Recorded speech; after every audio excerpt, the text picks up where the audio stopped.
बहुत बहुत स्वागत है प्यारे बच्चों आप सभी का एक बार फिर से हमारे इस न्यू क्लास में। तो प्यारे बच्चों, आज के इस क्लास में हम लोग खनिज संसाधन को आगे की ओर बढ़ाएंगे। और खनिज संसाधन में जो हम पिछले बार आप लोगों को बताए थे, क्या बताए थे? हम बताए थे मैग्नीज के उपयोग और उसके देश में वितरण पर प्रकाश डालने बता दिए थे, ठीक है ना।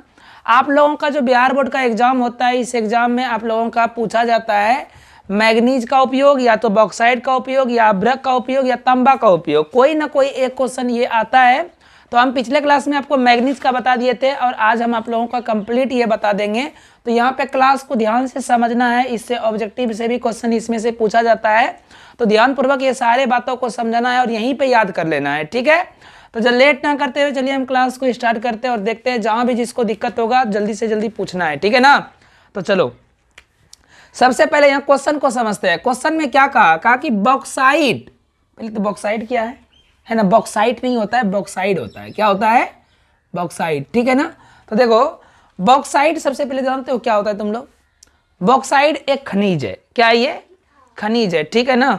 बॉक्साइट एक खनिज होती है और ये जो होता है ना, इसमें एक खास बात क्या होता है कि ये मतलब इसका कलर देखो, एक पत्थर के मटमैला पत्थर के कलर का होता है, ठीक है ना। फिर इससे क्या किया जाता है, इससे अलग अलग प्रकार के जैसे एल्युमिनियम को निकाला जाता है। किसको निकाला जाता है? एल्युमिनियम को विद्युत अपघटन के क्रिया के द्वारा। किसके द्वारा निकाला जाता है? विद्युत अपघटन की क्रिया करके बॉक्साइट से एल्युमिनियम की प्राप्ति की जाती है, ठीक है ना। इसे जो है जमीन के अंदर से खनन विधि से निकाला जाता है।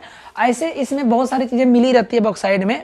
एक पदार्थ से मिलकर के ये नहीं बनते, कई सारे पदार्थ से ये मिलकर के, दूषित पदार्थ से ये मिलकर के बनते हैं। ओके, क्या पहले सही था? बॉक्साइट ही था, ठीक है, हो गया। पैसा भी इंट्रोडक्शन देना होगा तब, चलो ठीक है ना। तो देखो अब हम सब यहाँ पे क्या करते हैं, शुरू से अब इसको हम समझाते हैं बॉक्साइट। तो सबसे पहले देखो यहाँ पे क्या लिखे हैं, हम लिखे हैं कि अलौह धातु, ये जो बॉक्साइट है यह एक अलौह धातु निक्षेप है। क्या है रे? अलौह धातु का क्या है? एक निक्षेप है जिससे एल्युमिनियम नामक धातु निकाली जाती है। अभी ना हम समझाए कि इससे क्या निकाली जाती है? एल्यूमिनियम नामक धातु निकाली जाती है। भारत में बॉक्साइट का इतना भंडार है कि एल्युमिनियम से हम आत्मनिर्भर हो सकते हैं। इसका कहने का मतलब क्या हुआ कि हमारे भारत में बॉक्साइट की कमी नहीं है। बॉक्साइट इतना हमारे देश के पास में उत्पादन होता है कि ये पूरा भारत एल्युमिनियम का उपयोग जितना करता है उतना हमारे भारत में उत्पादन हो जाता है। तो हमें दूसरे देश से लेने की आवश्यकता नहीं है, हम लोग आत्मनिर्भर हो सकते हैं। इसका बहुमुखी उपयोग है, मतलब इसका बहुत ज़्यादा उपयोग होती है। इसका उपयोग जो देखो कहाँ पे बोला गया, वायुयान निर्माण में। चूंकि एल्युमिनियम जो धातु जो बनता है, बॉक्साइट जो होते हैं ना, बॉक्साइट जो होते हैं ये काफ़ी हल्का होते हैं। क्या होते हैं? हल्का होते हैं। हल्का होने के कारण से क्या होता है कि वायुयान का जो इंजन बनाया जाता है ना, उसमें इसी का प्रयोग किया जाता है, बॉक्साइट का। किसका प्रयोग होता है? बॉक्साइट का, ठीक है ना। उसी प्रकार से विद्युत उपकरण का निर्माण में बहुत सारे विद्युत भी ऐसे चीजें हैं जिसमें कि क्या होता है बाबू, किसका प्रयोग होता है? बॉक्साइट का। किसका उपयोग होता है? बॉक्साइट का उपयोग होता है। फिर देखो यहाँ पे घरेलू के साज सज्जा के सामानों में, मतलब घरेलू में देखो घर में भी बहुत सारे ऐसे सामान होते हैं जिसको सजावट वगैरह चीज़ों जो होती है ना, उसमें भी बॉक्साइट का प्रयोग किया जाता है। बर्तन बनाने में भी इसका प्रयोग किया जाता है। सफेदी सीमेंट तथा रासायनिक वस्तुओं को बनाने में इसका उपयोग किया जाता है। तो हम लोगों ने यहाँ पे देखा कि बॉक्साइट का उपयोग क्या क्या है, ठीक है ना। बॉक्साइट का उपयोग क्या क्या है। उसके बाद यहाँ पे हम लिखे हैं कि भारत में बॉक्साइट का अनुमानित भंडार 3037 मिलियन टन है। कितना है रे? 3037 मिलियन टन है भारत में बॉक्साइट का उत्पादन, ठीक है ना। आगे देखते हैं ध्यान से। अब यहाँ पे इसके अगर वितरण पे एक नजर डाले तो देखो वितरण हम इतना अच्छे तरीके से यहाँ पे लिख दिए हैं कि समझ में एक ही बार में आ जाएगा, ठीक है ना। ज्यादा इधर उधर पलटाने की आवश्यकता नहीं है। तो देखो सबसे पहले उड़ीसा में कितना प्रतिशत होता है बॉक्साइट के उत्पादन? 42%। कितना प्रतिशत बाबू? 42%। उड़ीसा में कितना प्रतिशत होती है? 42% होती है। उसके बाद देखो कहाँ कहाँ पे होती है, तो कालाहंडी, उसके बाद बोलगीर, उसके बाद कोरापुर, सुंदरगढ़, संबलपुर, ठीक है। इतना सा जो होता है, इतना सा जगह पे उड़ीसा में क्या होती है, बॉक्साइट का उत्पादन होता है। कौन कौन जगह पे होता है बाबू? बोलो एक बार फिर से। कालाहांडी, उसके बाद बोलगीर, कोरापुर, सुंदरगढ़, सबलपुर, ठीक है ना। इतना सा जगह पे उड़ीसा में उत्पादन होती है और 42% जो होती है उड़ीसा में बॉक्साइट की उत्पादन होती है। और सबसे अधिक भारत में सबसे अधिक उड़ीसा में ही बॉक्साइट की उत्पादन होती है, ठीक है। उसके बाद सेकेंड स्थान पे भारत, देखो ऐसे भारत के बहुत सारे राज्य में होते हैं, ठीक है ना, लेकिन यहाँ पे हम मुख्य राज्यों को दर्शाए हैं। आगे देखो गुजरात, क्या है रे, क्योंकि इतने से में से क्वेश्चन पूछा जाता है जब भी एग्जाम में पूछा जाता है। तो देखो गुजरात में कितना प्रतिशत होता है, 17.35%। कितना प्रतिशत होता है बाबू मेरे, 17.35% होते हैं। और कहाँ कहाँ होते हैं गुजरात में, जामनगर, कैरा, सबरकंठ, कच्छ और सूरत में। जामनगर, कैरा, सबरकंठ, कच्छ और सूरत में ऐसे जगह पे बॉक्साइट का उत्पादन होते हैं। कोई दिक्कत है नहीं। आगे देखते हैं झारखंड, क्या है बाबू, झारखंड में भी बॉक्साइट का उत्पादन देखो 14% होती है। कितना प्रतिशत होती है बाबू, 14% होती है। तो और यहाँ पे कहाँ कहाँ होता है, तो देखो लोहरदगा, कहाँ रे, लोहरदगा, रांची, लातेहार, पलामू, कहाँ पे, पलामू में। लोहरदगा, रांची, लातेहार, पलामू, ये जगह पे झारखंड में 14% बॉक्साइट की उत्पादन होती है। अगला स्टेट है सोना मेरे, क्या है, महाराष्ट्र। क्या है रे, महाराष्ट्र में बाबू 12% तक क्या होती है, बॉक्साइट का उत्पादन किया जाता है। कहाँ पे, महाराष्ट्र में, ठीक है ना। और कहाँ कहाँ होता है, कोलाबा, रत्नागिरी, कोल्हापुर, कोलाबा, रत्नागिरी, कोल्हापुर, ये 3 जगह पे महाराष्ट्र में क्या होती है रे, बॉक्साइट का उत्पादन किया जाता है। अगला अगर पॉइंट देखें हम, तो अगला है छत्तीसगढ़। क्या है रे बाबू, देखो छत्तीसगढ़ में कहाँ कहाँ पे होता है, छत्तीसगढ़ में 6% से भी अधिक होता है, ठीक है ना, मतलब कि 12 से कम और 6 से अधिक। कहाँ पे, छत्तीसगढ़, इसे याद रखना, 36 से 6 है ना, 36 से 6% है ना। तो 6% कहाँ पे होती है, छत्तीसगढ़ में। कहाँ होती है रे, छत्तीसगढ़ में। और कहाँ कहाँ होता है, पठारी प्रदेश, मतलब ये कहाँ पड़ता है रे, सरगुजा जगह पे। कहाँ पे पड़ता है, सरगुजा, ठीक है, सरगुजा, हाँ सरगुजा का पठारी प्रदेश में, ठीक है ना। आगे देखते हैं दूसरा कहाँ है रे, रायगढ़। तीसरा कहाँ है, बिलासपुर। बिलासपुर बताए थे तुम लोग को मैप जब पढ़ा रहे थे, राइट ना, बिलासपुर, ठीक है ना। आगे देख लेते हैं, देखो कर्नाटक, कहाँ है रे, कर्नाटक। अब देखो इधर का जो स्टेट जो है ना, यहाँ पे 6% से कम होती है, ठीक है ना। और इसके डाटा जो है अभी एक्यूरेट डाटा मालूम नहीं है। तो यहाँ पे याद ये रखना है कि कर्नाटक में भी क्या होती है, बॉक्साइट की उत्पादन होती है। और कर्नाटक के किस शहर में होती है, बेलगाम में। कहाँ होती है रे, बेलगाम में होती है। तमिलनाडु में कहाँ होता है रे, नीलगिरी पर्वत पर होता है, सलेम पे होता है, उसके बाद मदुरई में होता है और कोयम्बटूर में, ठीक है ना। मनीष कश्यप को मदुरई जेल में ही बंद करके रखा गया था, ठीक है ना। अभी उसको वहां से लेकर के कहाँ आ गया, बिहार लेके आ गया है ना। चलो देखते हैं, आगे बढ़ते हैं, ठीक है। आगे देखो तमिलनाडु बताते, तमिलनाडु हो गया ना जी, तमिलनाडु तो मदुरई पड़ता है, ठीक है। आगे देखो उत्तर प्रदेश, कहाँ रे, उत्तर प्रदेश में देखो कहाँ है रे, बांदा जिला। कौन जिला रे, बांदा जिला, ठीक है। उत्तर प्रदेश में कहाँ पे, बांदा जिला में बॉक्साइट की उत्पादन होती है। जम्मू कश्मीर में कहाँ होती है बाबू, उधमपुर जिले में। कहाँ रे, उधमपुर जिले में। यहाँ तक कोई दिक्कत है किसी को तो बोलो। अब हम लोग आगे अब देख लेते हैं किसका उत्पादक पढ़ना है हम लोग को, अभ्रक का। किसका देखना है बाबू, अभ्रक का। तो बच्चों अभी जो पढ़े हम लोग वो क्या पढ़ रहे थे, बॉक्साइट। क्या पढ़ रहे थे, बॉक्साइट के उपयोगिता के बारे में हम लोग जाने और उसके वितरण के भी बारे में हम लोग जाने। अब जो है बॉक्साइट के बाद अब हम लोग को यहाँ पे देख लेना है एक बार तांबा को। किसको देख लेना है, तांबा को। ये भी एक प्रकार की महत्वपूर्ण खनिज है। क्या है ये, खनिज है। और ये खनिज को, ये जो है ना, ये जितने भी हम खनिज पढ़ रहे हैं, अभी मैग्नीज पढ़े, इसके पहले फिर क्या पढ़ रहे थे, बॉक्साइट पढ़े, फिर तांबा पढ़े। ये सारा खनिज जो है ये हमारे धात्विक खनिज है। कौन खनिज है, धात्विक खनिज है। अब ये जो तांबा खनिज को पढ़ेंगे इसके बाद हम लोग को अधात्विक खनिज पढ़ना है। क्या पढ़ना है, अधात्विक खनिज, ठीक है ना। अधात्विक, हाँ, तो इसके बाद अधात्विक खनिज पढ़ना है, ठीक है। चलो यहाँ देखो ध्यान से। तो सबसे पहले यहाँ पे क्वेश्चन क्या है, तांबा की उपयोगिता तथा देश में इसकी वितरण का वर्णन करें। इसी को क्वेश्चन घुमा के देगा, तांबा की उपयोगिता तथा देश में इसके वितरण पर प्रकाश डालें, ठीक है ना बाबू। तो वहाँ कंफ्यूज नहीं करना कि प्रकाश डाले क्वेश्चन आ गया है, क्योंकि हम तो बताए नहीं है। तो क्वेश्चन कहने का मतलब दोनों एक ही है, ठीक है ना। तो देखो ध्यान से, अब इसका उत्तर क्या होगा। तो देखो सबसे पहले यहाँ क्या लिखना है, तांबा एक अति उपयोगी अलौह धातु है। तांबा क्या है रे, बहुत ही ज्यादा उपयोगी करने वाली, उपयोग में आने वाली एक बहुत महत्वपूर्ण धातु है ना। उसके बाद क्या लिखना है, इसका उपयोग जो होता है, देखो सबसे पहले इसके बारे में बताना है, ठीक है। उसके बाद इसके उपयोग को लिखना है।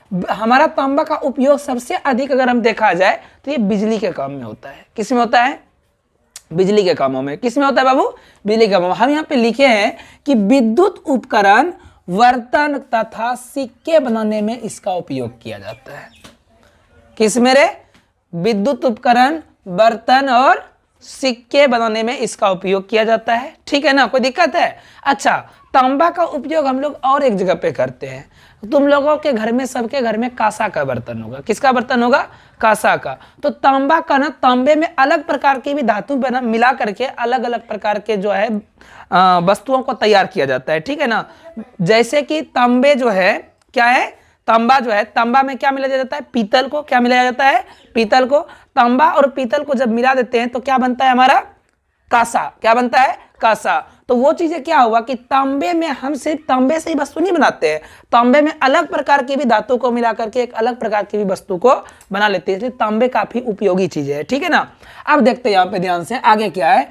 तांबा जो है, भारत में तांबे का अभाव है। क्या है बाबू रे, अभाव है। मतलब यहाँ पे तांबे की कमी है। अभी जिस प्रकार से हम लोगों ने पढ़ा कि बॉक्साइट की यहाँ पे भरपूर है, बॉक्साइट की उत्पादन तो बहुत ज्यादा होती है, भारत आत्मनिर्भर बन सकता है इसके लिए। लेकिन तांबे में क्या है, भारत क्या है रे, पीछे है तांबे के उत्पादन में, ठीक है ना। तो अब देखो यहाँ पे, यहाँ बोले हम, यहाँ तांबे का कुल भंडार 125 करोड़ टन है। कितना है, मात्र 125 करोड़ टन। सोचो कुल भंडार कितना है बाबू, 125 करोड़ टन। उसके बाद फिर क्या बोला कि 1951 में मात्र ये 3.75 करोड़ लाख टन था।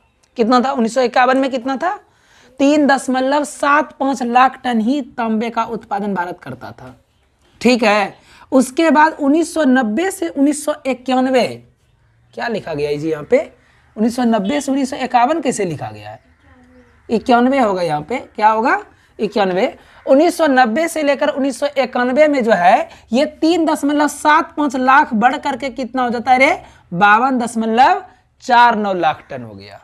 बड़ा, बहुत ज्यादा बढ़ गया है कि नहीं है।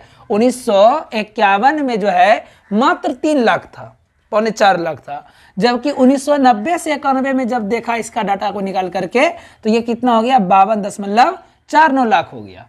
उसके बाद फिर क्या हुआ, किंतु 2000 से 2001 में इसका उत्पादन घटकर मात्र 30.85 लाख टन रह गया।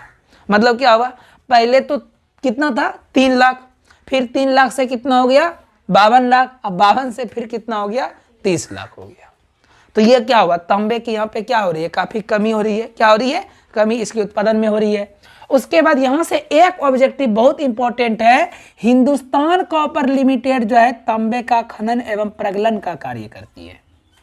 मतलब क्या हुआ, हिंदुस्तान कॉपर लिमिटेड ये एक कंपनी है। क्या है रे, कंपनी है। यही जो है तांबे का पता लगाता है, ठीक है ना, कहाँ पे तांबा है कहाँ नहीं है।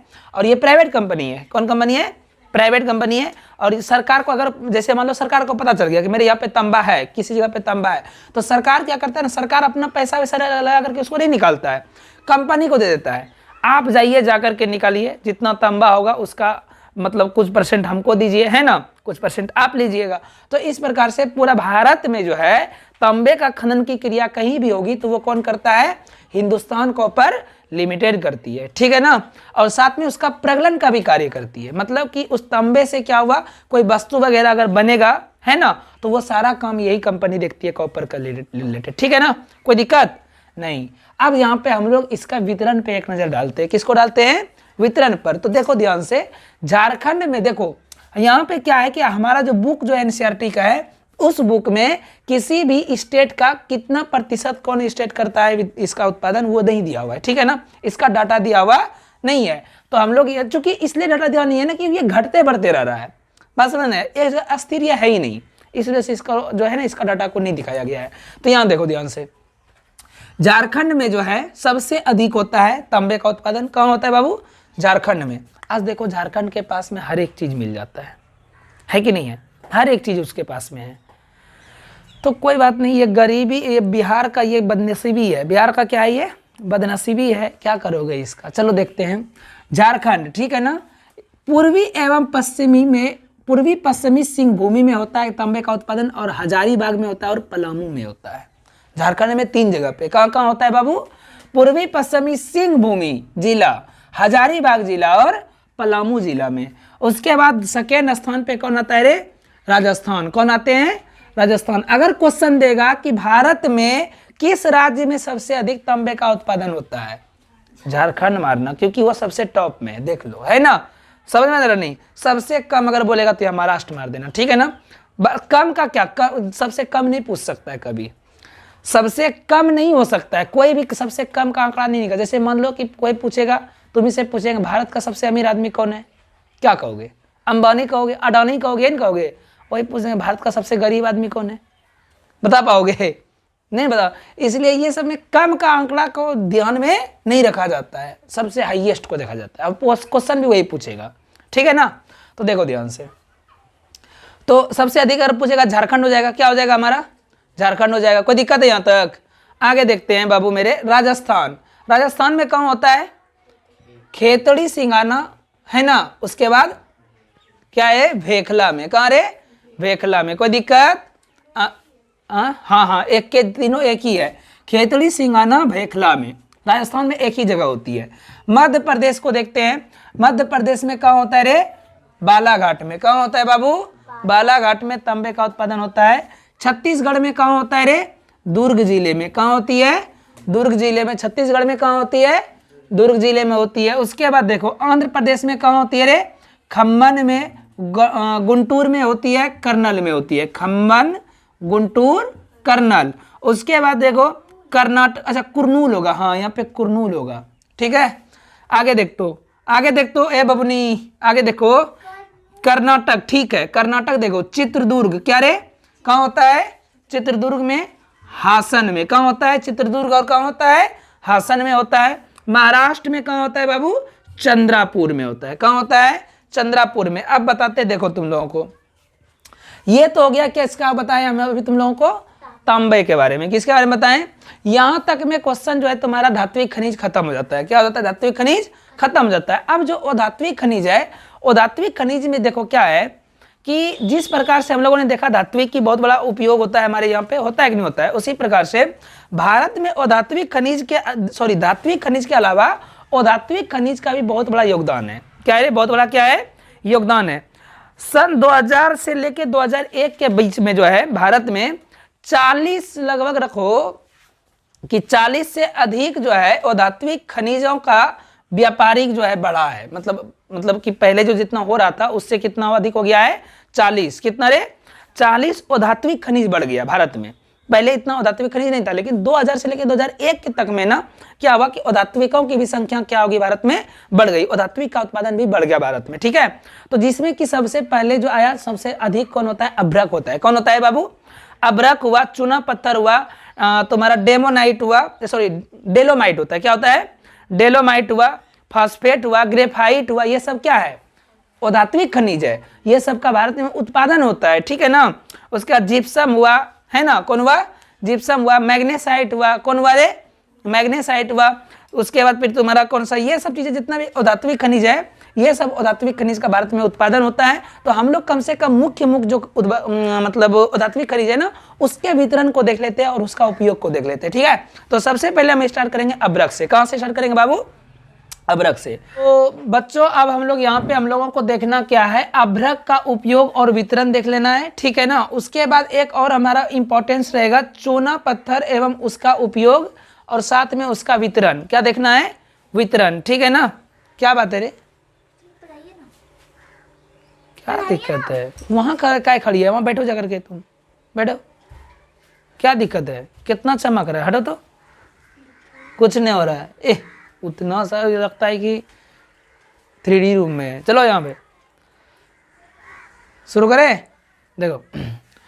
तो बच्चों अब हम लोगों को यहाँ पे क्या देखना है, अभ्रक का उपयोग और उसका वितरण को देख लेना है, ठीक है। और इसके बाद हमारा एक और इंपॉर्टेंट बच जाता है कौन, चूना पत्थर का उपयोग एवं इसका वितरण। ये दो जो है हमारे अधात्विक खनिज है। कौन खनिज है, अधात्विक खनिज है। इसके पहले जितना भी हम लोग खनिज पढ़ रहे थे ना उसके वितरण के बारे में, वो सारा हमारा धात्विक खनिज था। कौन खनिज था, धात्विक खनिज था। तो ये जो दो अधात्विक खनिज है ये इंपॉर्टेंस है, ठीक है ना, एग्जाम में पूछने की संभावना ये दोनों का अधिक रहता है।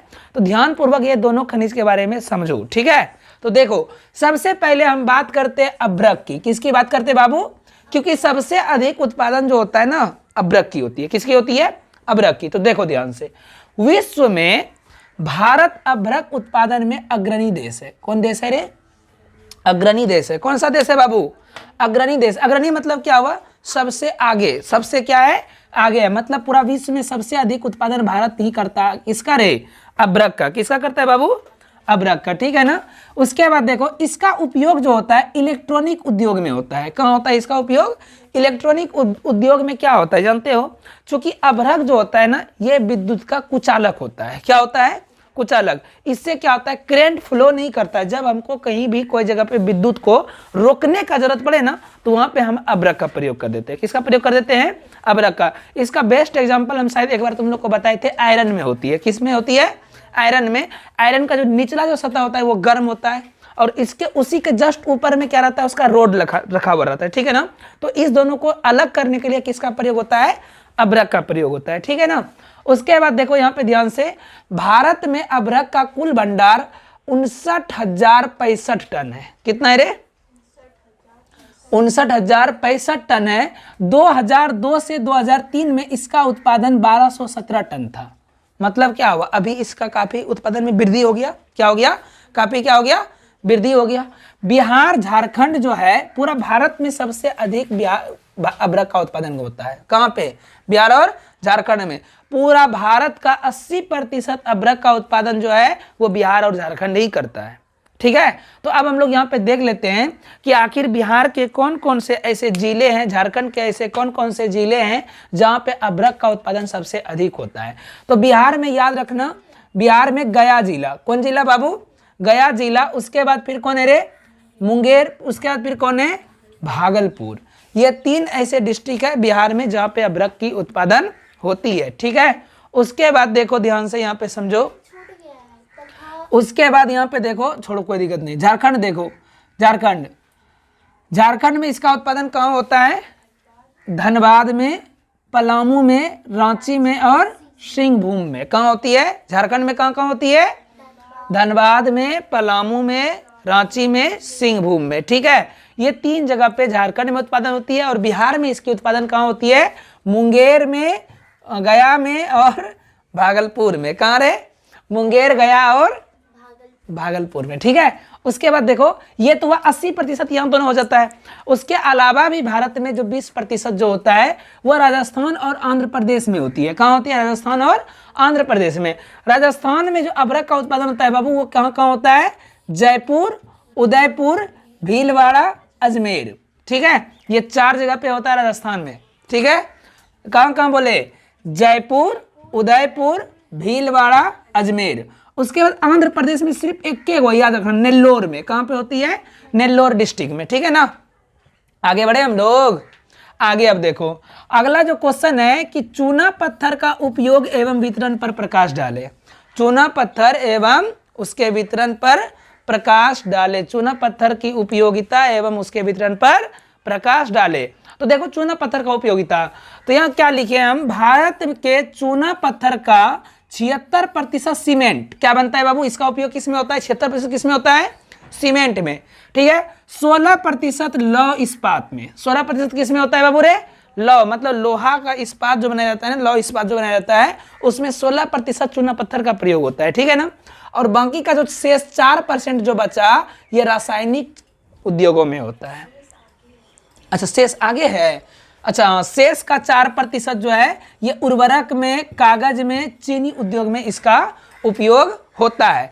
कुल मिलाकर के अगर बात करें तो भारत में चूना पत्थर का सबसे अधिक उपयोग किस में होता है, किस में होता है, सीमेंट में। किस में होता है बाबू, सीमेंट में, ठीक है। 16% लौह इस्पात में, 4% रसायन उद्योग में और साथ ही में शेष का 4% जो है वो होता है उर्वरक, कागज, चीनी, ये 3 चीज में उपयोग होता है, ठीक है ना। उसके बाद देखो देश का 35% चूना पत्थर जो है वो कहाँ उगता है, कहाँ उत्पादन होता है रे, मध्य प्रदेश में। कहाँ होता है रे। अन्य जो उत्पादक राज्य है वो कौन कौन है रे, छत्तीसगढ़, आंध्र प्रदेश, गुजरात, राजस्थान, कर्नाटक, महाराष्ट्र, उड़ीसा, बिहार, झारखंड, उत्तर प्रदेश। इतना सारा स्टेट है जहां पे कि चूना पत्थर उपयोग मतलब क्या किया जाता है, उत्पादित किया जाता है। अब देखो ध्यान से, ये तो हम लोग पढ़ लिए खनिज के बारे में। किसके बारे में पढ़ लिए बाबू, जिसमें कि हम लोग धात्विक खनिज और अधात्विक खनिज को बहुत योगदान दिए। और अब हम लोग एक बात बताते हैं, देखो कोई भी जो देश होता है, ठीक है, मेरी बातों को ध्यान समझना, कोई भी देश होता है वो देश तरक्की अगर करता है तो उसमें उसका खनिज बहुत बड़ा योगदान होता है। खनिज का क्या होता है, बहुत बड़ा क्या होता है, योगदान होता है, ठीक है ना। खनिज का अगर किसी भी देश में अभाव होगा ना तो पहली बात क्या प्रॉब्लम होगा, उस देश में उद्योगों की अभाव हो जाएगी। हम लोगों ने अभी देखा कि खनिज पे ही उद्योग टिका हुआ है, खनिज पे ही क्या टिका हुआ है, उद्योग। अगर किसी देश में खनिज की कमी तो उद्योग की कमी, और अगर उद्योग की कमी तो मतलब क्या कमी हो जाएगा, विकास की कमी। किसकी कमी हो जाएगी, विकास की कमी हो जाएगी, ठीक है ना। तो इससे हमको एक चीज समझ में आता है कि खनिज जो है, ठीक है ना, खनिज हमारे देश के लिए काफी महत्वपूर्ण भूमिका निभाती है, किसी भी देश के लिए, है कि नहीं है, बात समझ में आया। तो इससे हमको यह समझ में आता है खनिज का हमारे देश में क्या महत्व है, खनिज का हमारे देश में क्या महत्व है, इससे हमको ये समझ में आता है। उसके बाद देखो खनिज जो होता है ये राष्ट्रीय आय का एक प्रमुख स्रोत भी है। क्या है, राष्ट्रीय आय का क्या है, एक प्रमुख स्रोत है। खनिज के बिना जो है ना राष्ट्रीय आय भी डगमगा जाती है ना। तो इसलिए खनिज को हम लोगों को क्या रखना चाहिए, बचा के रखना चाहिए, संरक्षण करना चाहिए। तो अब हम लोग यहाँ पे पढ़ लेते हैं कि खनिजों का संरक्षण, खनिजों का संरक्षण हम लोग कैसे खनिज को बचा सकते हैं। देखो खनिज में क्या प्रॉब्लम है ना, खनिज एक नवीकरणीय संसाधन है। कौन संसाधन है, वो नवीकरणीय है। वो नवीकरणीय संसाधन में क्या होती है कि एक बार जो चीज हम यूज करेंगे उसको दोबारा हम यूज नहीं कर पाते हैं, उसको हम दोबारा यूज नहीं कर पाते हैं। तो सोच समझ के हमको इसका यूज करना चाहिए, नहीं करना चाहिए, है कि नहीं है। अच्छा, इसको बनने में ऐसा नहीं कि मतलब जब मन तब ये बन जाएगा खनिज, नहीं बनेगा जी। इसका बनने में काफी लाखों करोड़ों वर्ष लग जाते हैं, है ना। तो देखो यहाँ पे हम लिखे क्या है, खनिज एक और नवीकरणीय संसाधन है। कौन संसाधन है, इसकी मात्रा भी सीमित है। मात्रा क्या है इसकी, सीमित है, ठीक है। खनिज उद्योगों का आधार है, उद्योगों का क्या है, आधार है। मतलब कि पूरा उद्योग जो है वो टिका हुआ ही इस पे है, किस पे, खनिज पे। उसके बाद देखो खनिजों का अधिक दोहन एवं उपयोग इसके अस्तित्व के लिए संकट है। मतलब कहने का क्या हुआ कि खनिज का यदि हम अधिक उपयोग करेंगे और बर्बाद करेंगे तो एक दिन क्या होगा, इसका अस्तित्व खत्म हो जाएगा। अस्तित्व क्या हो जाएगा, खनिज का खत्म हो जाएगा, ठीक है। अतः खनिजों का प्रबंधन, यहाँ पे क्या होगा, प्रबंधन, खनिजों का प्रबंधन एवं संरक्षण आवश्यक है। क्या हमको इसको बचाना चाहिए कि नहीं बचाना चाहिए। तो ये बातों को लिख लोगे, इतना सा बातों को ना। खनिजों के संरक्षण पर निबंध अगर आएगा या लिखे इसके बारे में तो ये लिखना है कि खनिज और नवीकरणीय संसाधन है, इसकी मात्रा सीमित है, खनिज उद्योगों का आधार है, खनिजों का अधिक दोहन एवं उपयोग से इसके अस्तित्व क्या हो अस्तित्व के लिए ये क्या है, संकट है।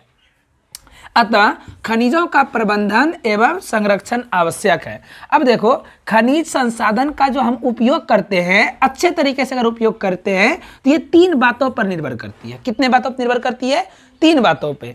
पहला बात ध्यान से समझना, यहाँ पे खनिजों का निरंतर दोहन पर नियंत्रण करना है। मतलब निरंतर दोहन मतलब क्या हो, लगातार अगर हम बर्बाद कर रहे हैं तो हमें उसे कंट्रोल करना चाहिए। क्या करना चाहिए, कंट्रोल। जैसे कोई भी चीज खनिजों में जैसे हो गया क्या होता है कि मान लो कि चूना पत्थर ही मान लेते, कोयला ही मान लेते, चलो एक खनिज ये भी है हमारा। अब कोयला का अगर हम दुरुपयोग करें, कुछ से कुछ चीज़ों में हम फालतू का मतलब उपयोग उसका करने लगेंगे, कोयला का बर्बादी करने लगेंगे, तो उससे क्या हो, एक दिन कोयला हमारा खत्म हो जाएगा। कोयला खत्म होगा, देखो कितना बड़ा प्रॉब्लम, सबसे बड़ा प्रॉब्लम होगा बिजली का उत्पादन अभी भी भारत में कोयला से ही होता है ना। बहुत जगह पे कोयला से उत्पादन होता है बिजली, तो बिजली में प्रॉब्लम हो जाएगा। और अगर बिजली में प्रॉब्लम हुआ, बिजली की कमी हुई तो उद्योगों ठप पड़ जाएगा, है ना। तो इसलिए हमको कोई भी खनिज, ऐसा नहीं, हम एक एग्जांपल दिए कोयला का, कोई भी खनिज है तो उसका निरंतर अगर हम दोहन कर रहे हैं तो उस पर हमको नियंत्रण करना चाहिए। क्या करना चाहिए, तुम लोगों को यहाँ पे लिख सकते हो, खनिजों का लगातार दोहन पर हमें रोक लगानी चाहिए। क्या लगानी चाहिए, रोक लगानी चाहिए। दूसरा देखो, उनका बचत पूर्वक उपयोग, उनका बचत पूर्वक मतलब कि बचा बचा करके, पहले उसका बचाने का उपयोग करेंगे, है ना, कि कैसे कम से कम में मेरा काम हो जाएगा। फॉर एग्जाम्पल जैसे हम अभी मार्कर का प्रयोग कर रहे हैं, क्या कर रहे हैं, मार्कर का। हम लोगों को ये सोच समझ के चलना चाहिए कि इंक एक दिन खत्म हो जाएगा तो क्या होगा, है कि नहीं है। तो ये सब चीज़, कोई भी चीज़ का अगर हम प्रयोग करते हैं तो हमें बचा बचा करके उसका उपयोग करना चाहिए।